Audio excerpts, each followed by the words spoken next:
Welcome back, everybody. Today, I'm going to teach you how to make a Visualforce page public in Salesforce.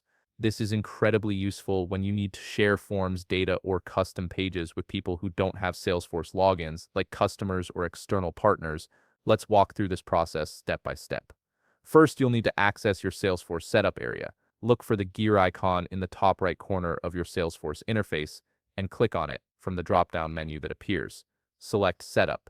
This takes you to the main configuration hub where you can manage all your Salesforce settings and customizations.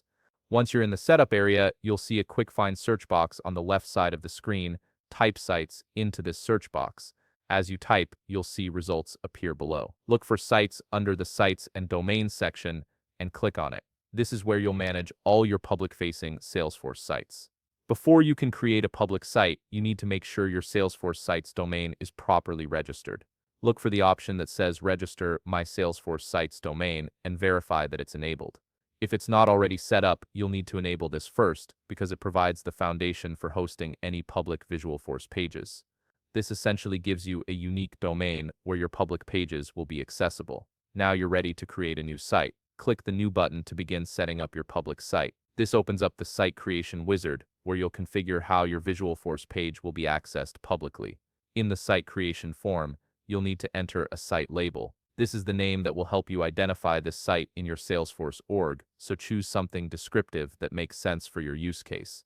After entering the label, look for the Lookup button next to the Visualforce page field. Click this Lookup button and a window will appear showing all your available Visualforce pages. Select the specific Visualforce page you want to make public from this list. Once you've selected your page and filled in the necessary details, click Save. At this point, your site is created but not yet live. Salesforce creates it in an inactive state so you can review everything before making it publicly accessible. To make your Visualforce page actually accessible to the public, you need to activate the site.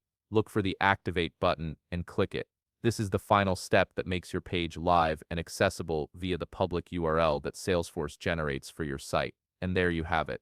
Your Visualforce page is now public and can be accessed by anyone with the site URL, even without a Salesforce login. If you found this video helpful, please leave a like, subscribe, and see you in the next video.